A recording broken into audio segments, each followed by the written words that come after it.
I'm a believer that this team's going to win the national championships. The rivalries, it's up there on top of the list, man. And if we allow them to devalue it, we lose a lot of what makes college football special. Don't let them do it. Don't let them devalue what it means to you. And welcome into JUCK on Bucks. Appreciate you so much for joining me. Ohio State's new offensive line coach, Tyler Bowen, has kind of brought a whole new energy into Ohio State offensive line recruiting. His task from Coach Day was to not just recruit great offensive linemen, but to rebuild the numbers in that offensive line room. And Tyler Bowen, off to a smashing start. And you could feel the energy from the time he took over. Things were a little bit different. Luckily for Tyler Bowen, he walked into a situation where the state of Ohio had a couple of top-notch blue-chip prospects, none quite as blue as Max Riley out of Avon Lake, a four-star top 100 player in the country who has been recruited by Ohio State since before his sophomore year of high school. Throughout Max's recruiting process, he had ended up narrowing it down to two schools, the hometown Buckeyes and Clemson. A lot of recruiting analysts towards the end there felt like he was leaning towards Clemson with crystal balls coming in for them. And it wasn't long after those crystal balls were logged that Justin Frye, Ohio State's offensive line coach at the time, went to the NFL. The pessimist would have said that just made the decision really easy for Max Riley. He's going to Clemson. But Max came out almost immediately and said he was going to give Ohio State more time to go hire their offensive line coach and give that coach time to get back in his recruitment. So he pushes his decision back, and the Buckeyes go hire Virginia Tech offensive coordinator Tyler Bowen. Tyler Bowen wins the recruitment for Max Riley. Shortly after that, Sam Greer. Shortly after that, Tucker Smith. And there will be more to come. This is a really important offensive line class for the Buckeyes as they try to replenish those numbers, a 6, maybe 7-man offensive line class. But it's pretty clear right off the rip. When it comes to recruiting, Tyler Bowen is a pretty elite relationship builder, and he knows exactly what he's doing. I find a lot of things interesting about Max Riley's recruitment, about the way it started before his sophomore year, about the way it ended. So I wanted to have Max on, hear a little bit more about how that went down from his perspective, and get the opportunity to see a little bit of his personality, which we don't often get to see till these guys are at the university for a couple of years. So here he is, Max Riley, joining us here at JUCK on Bucks for 10 Questions with JUCK. And we welcome onto the show the first Ohio State lineman commit in the class of 2026, priority target out of Avon Lake, a loyal son of Ohio, Maxwell Riley. Max, thanks so much for joining us here at JUCK on Bucks. Yep, thank you for having me. I appreciate it. Max, I follow recruiting really closely. I always have, long before I started this show. And you started getting recruited really, really early in your high school career, over 2 years ago. Generally, when we see guys in the Midwest getting recruited, we see kind of the same pattern over and over again. Ramps up real slow. You get the MAC offers, maybe a couple ACCs start to pop in. And if things go from there, it gets bigger and bigger. I was reviewing your offer list, and it started with Toledo. And at this point, I'm thinking you're probably thinking like, wow, colleges know who I am. Like, you were really young. And then immediately from there, it's like Florida State, Miami, Ohio State, Michigan, Penn State. Very, very like exploding onto the scene. Not normally how it goes. Can you take us back to that period? This is like before you're even your sophomore football season, and tell us what that was like to get this bombardment of national exposure so young. Yeah, first off, I'm just grateful to God for the opportunities that have been put in my life. Going through that time frame was really fast paced. My first offer was Toledo. I texted my coach after I talked to the Toledo online coach. I was like, is this real? Is this actually happening? And then the week after, I got Florida State, Miami, and I was like, okay, wow. And then Coach Terwilliger from Ohio State hit me up. It's like, we need you to come down like soon. So I came down March 7th. 2023, and that's when I got an offer from Ohio State, and then after that, it's kind of a blur. Yeah, I bet. Yeah. So you're heading into your sophomore year at that point, is that right? Yeah. Okay, so you're heading into your sophomore year. You go to Avon Lake. I'm sure there's a whole lot of Buckeye fans there, your friends, everything else, and all of a sudden you go from Max on the football team, everybody's buddy, to like, oh my gosh, like Max is actually might play at Ohio State. Is anybody treating you different? Like, how does that go with your friends? Do they razz on you a little bit when you make a bad play? Like, are things different from that point on for you? Maybe a little bit. I'd say I have a very supportive inner circle of people, my friend group, my family, obviously, my coaching staff at the high school, my trainer at my gym I train at. Everyone's really supportive. I hold myself to a pretty high standard when it comes to like messing up stuff. So I like to think I kind of handle most of it as much as I can right now in terms of just holding myself accountable. So Clemson, kind of late on the scene with you. They were one of your last recorded offers, as far as what's documented on 24/7. I've been to that campus, been to a game there. Really unique. I can certainly see the appeal. And, like some people maybe wouldn't like it and other people might be really drawn to it. Eventually, your recruitment kind of comes down to the final two of Ohio State and Clemson. And there was a time there where it felt like, I don't know, pretty dicey for a Buckeye fan point of view, right? And shortly after that, Justin Frye goes to the NFL. And at that point, those of us following your recruitment kind of thought, okay, this might have made Max's decision really easy. Matt Luke and Dabo win. And then you did something you don't normally see. You kind of slowed things down and allowed Ohio State an opportunity to hire their offensive line coach, allow him to come try to get back in your recruitment.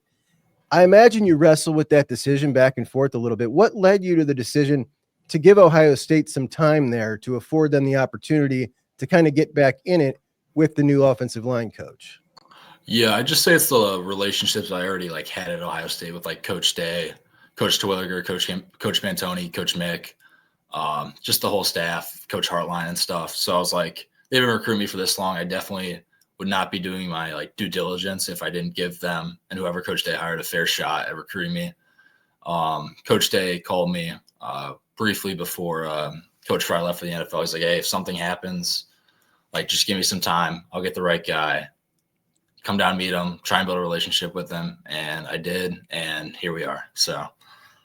All right. So that guy turns out to be Tyler Bowen, an offensive coordinator from Virginia Tech, a guy who played offensive line, but the last time he coached a position group, it was tight ends. And many people were kind of scratching their heads as to how this is going to work. Shortly after that, Ohio State hires Marcus Johnson, Purdue offensive line coach, Charlie Dickey, Oklahoma State offensive line coach. And Tyler Bowen, kind of first duty on the job, quite literally, is you, buddy. Like, he gave us some extra time. We got a lockdown, Max. Tell us, like, how does that go? Your first impression? He's got to make a good one with Coach Bowen. Yeah, I love Coach Bowen. I think he's a great coach, a better person, honestly. He obviously came from Virginia Tech. Just building that relationship with him. We were on Zoom calls with him, Coach Day, with my parents, pretty much like every week or every other week. And then I'd be hopping on FaceTime with him like 2 or 3 times a week, just building that relationship and stuff. And then I didn't even meet him face to face before I committed. Really? Yeah. My first time meeting him face to face was March 17th. So that was probably about a month from the time he was hired to the time you committed. And in between that time frame, I'm talking to some recruits, and it just feels like the energy around the offensive line coach, offensive line recruits kind of feels like really ramped up. And then your recruitment pops. And, in the end, you had 2 schools you really loved, obviously. It was probably a really tough decision for you. What was it that you feel kind of put Ohio State over the top when all things were kind of even for you, I'm guessing, up until that point? Yeah, I'd say one of the main things was the consistency of the program. Like, I know Coach Day signed through like 2031 or something. I'd be like a 5th-year senior by then. Coach Bowen's obviously signed for a while. And also whoever, Coach Day were to hire, if Coach Bowen were to leave or something like that, it's going to be just as good because it's Ohio State. There's a standard, and that standard has to be met every year, season in, season out. Like, there's a standard of Ohio State football that you can't really find anywhere else in the country, which is why I want to be a part of it. When you look at his hires, they've just been impeccable for the last couple of cycles. I mean, he's getting so good at it, knowing exactly what he wants for the program. Talking about that energy, shortly after you committed, we see Sam Greer out here in my neck of the woods up here at Akron-Hoban commit. And you and Sam always, in my mind, I thought were offensive line priority 1 and 1. And Coach Bowen makes you both feel comfortable enough that that's the spot for you. You're in good hands with him. Also brings in Tucker Smith out of Arizona, who's kind of a late riser, but he's really a really good lineman. You know Sam, right? You guys know each other, right, from Northeast Ohio, in Yeah. kind of the same circles, offensive line like training. Yeah. So now you meet Tucker, and I saw that you were on another interview. You guys got a chat together. That's awesome. Tell us about peer recruiting. How does that go now? Are you guys trying to lock in somebody else? Yeah. So starting off with Sam, I called him like 20 minutes before I announced my decision. It was just like, hey man, like I'm committing to Ohio State. Like we need you next. Like let's get this thing going. I originally thought he was going to take a little bit longer in his recruitment, but I get a phone call a week or two later. And he's like, hey, I'm planning on committing tomorrow to Ohio State, and just don't tell anybody because I'm going to go down and surprise him. And he ended up doing that. And that was a pretty like full circle moment. Cause I remember, I think it was a game our sophomore year. I randomly, like, we were walking over to the shoe, and Sam's just standing next to me. We started talking for a while. Then we'd been texting for quite a bit. We trained at the same gym in Avon, Ohio at 2-3 Performance. And that's a pretty cool, like, full circle moment. Getting to know Tucker a little bit. Obviously, he's from all the way out in Arizona, so we don't really get too much time to see each other. But hopefully we'll be able to line up like our OVs or something, spend some time together. Definitely trying to recruit some other people in this class. A lot of Ohio guys like Storm, CJ, Favor Key. We're working on Champ Smith, not an Ohio guy, but working on him too. And then hopefully we can get this class rolling. Champ feels Ohio adjacent. I've always felt like he was somebody who just loves Ohio State. That's a really awesome story that you let Sam know ahead of time, and then he was planning on going throughout the summer, and he ends up shutting things down early, which, you know, just like the energy and the momentum here, it just feels great. Yep. You are a very well-rounded offensive lineman. You do kind of everything really good. Evaluating offensive linemen, for me, a little different than other positions. I feel like there's a lot of big, talented, athletic guys that kind of get pushed into football because they have a big opportunity because of their size and their strength. But playing on the line of scrimmage, it's a painful business. You're bruised up from head to toe. Your hands are messed up. Your feet get stepped on constantly. You get helmets in your back. As an offensive lineman, you've got to love it. And you love football. It's clearly visible. What is it about football and manning up and dominating somebody on the offensive line that you enjoy so much? Yeah, I'd say off the field, I try and be like the nicest person I can be, help people when I can and stuff.